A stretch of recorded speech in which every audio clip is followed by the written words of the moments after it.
बिस्मिल्लाहिर्रहमानिर्रहीम। Dear students, आज हम चैप्टर 8 में से टॉपिक डिस्कस करने जा रहे हैं आयोनाइजेशन कांस्टेंट ऑफ एसिड। तो आपने याद रखना है कि बेसिकली इस टॉपिक का पर्पस है आपको एसिड की स्ट्रेंथ के बारे में मैथमेटिकली इंट्रोड्यूस करवाना कि हम किसी एसिड को किस तरह से दूसरे एसिड से डिफरेंशिएट कर सकते हैं, पहचान सकते हैं। तो आयोनाइजेशन कांस्टेंट ऑफ एसिड जो है उसको डिफाइन करने के लिए जरूरी है कि आपको एसिड स्ट्रेंथ का अंदाजा हो। अब आपने याद रखना है कि किसी एसिड की जो स्ट्रेंथ होती है वो उसकी परसेंटेज डिसोसिएशन के साथ डायरेक्टली प्रोपोर्शनल होती है। परसेंटेज डिसोसिएशन से मुराद है आयोनाइज होना। हम ये जानते हैं कि एक एसिड जो है उसके अंदर प्रोटॉन होता है और वो प्रोटॉन लूज करने की सलाहियत रखता है, लिहाजा ये एसिड इस वाटर के सॉल्यूशन के अंदर वाटर मॉलिक्यूलों को अपना प्रोटॉन देगा और इस तरह से वाटर जो है वो प्रोटॉन लेकर तो हाइड्रोनियम आयन बना देगा और इसका कंजुगेट बेस अलग हो जाएगा। अब ये एसिड वाटर के अंदर डिसोसिएट हो गया, आयोनाइज हो गया, इसने प्रोटॉन लूज कर दिया। तो ये जितना ज्यादा डिसोसिएट होगा, यानी इसके 100 मॉलिक्यूलों में से जितने ज्यादा मॉलिक्यूल जो है वो हाइड्रोजन आयन देंगे, इसकी परसेंटेज डिसोसिएशन उतनी ज्यादा होगी और ये उतना ज्यादा स्ट्रॉन्ग एसिड कहलाएगा। इस आयोनाइजेशन के प्रोसेस में अगर हम प्रोडक्ट की कंसंट्रेशन को डिवाइड कर दें रिएक्टेंट्स की कंसंट्रेशन के साथ, तो हम इसको chemical equilibrium constant of this reaction बोलेंगे। वाटर की कंसंट्रेशन अगर इधर लाके मल्टीप्लाई कर दें तो इक्वेशन बन जाएगी Kc into concentration of water is equal to conjugate base proton और hydronium ion concentration over acid concentration.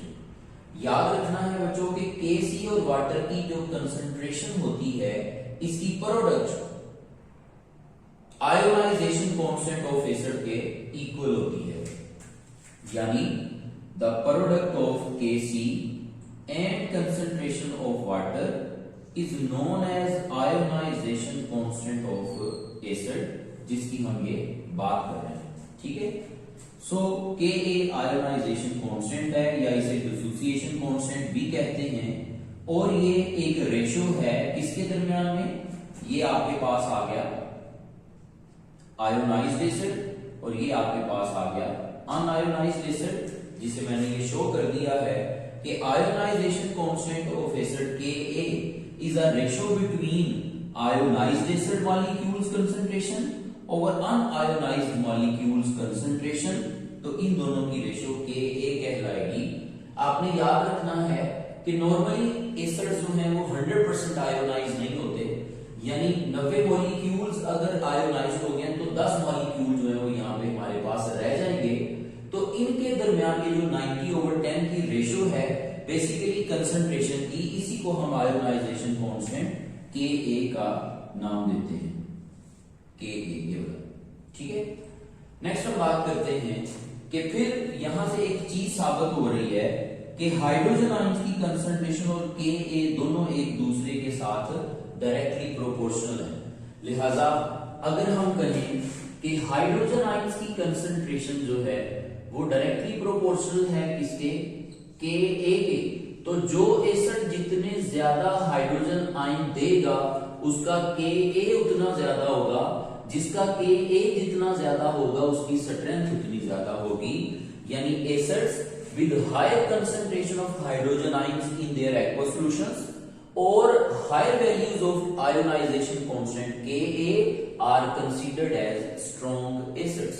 So आपने याद रखना है higher the value of Ka stronger is the acid and vice versa, means lower value of Ka represent weak acid, higher value of Ka represent strong acids. Next हम बात करेंगे इसी में the negative log of Ka is called pKa। Ionization constant का अगर negative log ले लिया जाए तो pKa बन जाता जाता है, यानी power of ionization constant of acid. इसकी एक खास वजह है, आमतौर पर Ka की वैल्यूज इस तरह से पावर्स की शक्ल में होती हैं। नेगेटिव लॉग लेके हम उसको सिंपल नंबर्स में कन्वर्ट कर सकते हैं। तो सिंपल नंबर्स में कन्वर्ट करने के लिए नेगेटिव लॉग लिया जाता है, और एसिड को Ka से शो करने के बजाय हम उसके लिए pKa का वर्ड इस्तेमाल करते हैं। फॉर एग्जांपल, मेरे पास एक एसिड है कि HClO4, तो इस HClO4 का आयोनाइजेशन कांस्टेंट है इक्वल है 10 के। इस पूरी इक्वेशन का मैं नेगेटिव लॉग ले लेता हूं, तो negative log of Ka becomes pKa, negative log of 10 to raise power 10। अब हम ये जानते हैं, जब किसी नंबर्स की पावर होती है और उसका लॉग होता है साथ में, तो पावर आपकी मल्टीप्लाई हो जाती है। सो 10 into negative log of 10, negative log of 10 -1 होता है, 10 से मल्टीप्लाई किया -10 आ गया। तो आप जरा गौर करें कि आपने सिर्फ क्या किया है, जो उसकी पावर थी ये आपने उसको रिप्रेजेंट करवा लिया है। इसीलिए फिर हमने इसे क्या कहा, power of ionization constant of acid, power of ionization constant of acid. तो वो नेगेटिव लॉग लिया तो हमारे पास नेगेटिव वैल्यू आ गई। इसी तरह से आप देखिए कि अगर मेरे पास नाइट्रिक एसिड है, तो नाइट्रिक एसिड का ionization constant 10 to raise power 3 होता है। इसका नेगेटिव लॉग लिया तो ये pKa बन गया, इसका नेगेटिव लॉग लिया तो ये देखें 3 आगे मल्टीप्लाई हो गया, नेगेटिव लॉग ऑफ 10 इज -1, 3 से मल्टीप्लाई किया -3, so the pKa value of HNO3 is -3 and the pKa value of HClO4 is -10। हम ये जानते हैं कि Ka के साथ जो है वो इसका डायरेक्ट रिलेशन होता है, Ka हाई होने से एसिड स्ट्रॉन्ग होता है, मगर आपने याद रखना है कि pKa लोअर होने से एसिड स्ट्रॉन्ग होता है। मैं अभी इस बात को साबित कर देता हूं। Ionization constant of HClO4 is 10 to raise power 10, but ionization constant of nitric acid is 10 to raise power 3। यहां से बताएं Ka की वैल्यू किसकी ज्यादा, ये ज्यादा है या ये? Obviously 10 to raise power 10 is a greater value, जो किससे बिलोंग करती है, HClO4 से। सो HClO4 is a stronger acid as compared to nitric acid due to high value of Ka। लेकिन इनकी जो pKa वैल्यूज हैं अगर उनको देखें तो इसकी -10 बनती है और इसकी -3 बनती है। अब जरा गौर करें, जिसका Ka बड़ा है उसका pKa छोटा है, और जिसका Ka छोटा है उसका pKa बड़ा है। -10 स्मॉल वैल्यू होती है, -3 लार्ज वैल्यू होती है, सही है। लिहाजा जिसका Ka बड़ा उसका pKa देखिए छोटा, Ka बड़ा है pKa छोटा है, तो Ka और pKa में इनवर्स रिलेशन है। लिहाजा हम कहेंगे कि एसिड की स्ट्रेंथ pKa के साथ इनवर्स होती है। लिहाजा pKa की वैल्यूज अगर देखें तो HClO4 की -10 है और नाइट्रिक एसिड की -3 है। जिसकी pKa स्मॉल आई वो ज्यादा स्ट्रॉन्गर एसिड है, या जिसका Ka लार्ज आया वो भी स्ट्रॉन्गर एसिड है। So acids with higher value of Ka and lower values of pKa are considered as strong acid. मैं सारी बातों को समराइज कर देता हूं कि acids with higher values of Ka and lower values of pKa are considered as strong acid, or in other words, strong acids must show lower value of pKa but higher values of Ka। Next हमने ऐसा करना है बच्चों के strong acids के ऊपर एक छोटा सा टॉपिक है, उनकी एक प्रॉपर्टी होती है जिसको हम नाम देते हैं लेवलिंग इफेक्ट का। मैंने इसकी वजाहत काफी ज्यादा आसान करके लिखी है और थोड़ी एक्सपेंड करके लिखी है बुक से रिलेवेंट, तो आपने कोशिश करनी है एज इट इज आप इसको मेंशन करें बोर्ड एग्जाम में। तो देखिएगा कि all strong acids in water ionize completely, 100% ionize हो जाते हैं। तो एज अ रिजल्ट क्या होगा, show very close Ka values due to same concentration of H3O positive. कैसे? हर एसिड जो है उसके अंदर सलाहियत होती है कि वो क्या करे, वाटर में आयोनाइज हो, प्रोटॉन लूज करे। अच्छा, जब हर एसिड क्या करेगा, आयोनाइज होगा, तो वो प्रोटॉन लूज करेगा। तो अगर वो 100% आयोनाइज हो जाता है तो उसके प्रोटॉन्स की तादाद जो है वो किसी भी स्ट्रॉन्ग एसिड के ऑलमोस्ट इक्वल होगी। इस तरह से हमें पता नहीं चल सकेगा कि ये 200% आयोनाइज होने वाले एसिड्स में से कौन सा ज्यादा स्ट्रॉन्गर एसिड है, इनमें डिफरेंस क्या है स्ट्रेंथ का। ठीक है, सो इसलिए आपने याद रखना है कि जितने स्ट्रॉन्ग एसिड हैं, हाइड्रोजन आयोडाइड है, नाइट्रिक एसिड है, HClO4 है, ये स्ट्रॉन्ग एसिड है। इनकी सबकी Ka की वैल्यू जो है वो करीब करीब होगी। ठीक है, सो हम क्या करेंगे, हम जब इनको वाटर में ऐड करते हैं तो ये बिहेवियर आपने याद रखना है वाटर की वजह से आता है। इन स्ट्रॉन्ग एसिड्स की Ka वैल्यूज का जो है वो क्लोज होना या सेम होना और वो किसके अंदर जाके एक्वा सॉल्यूशन में जाके ऐसा होता है।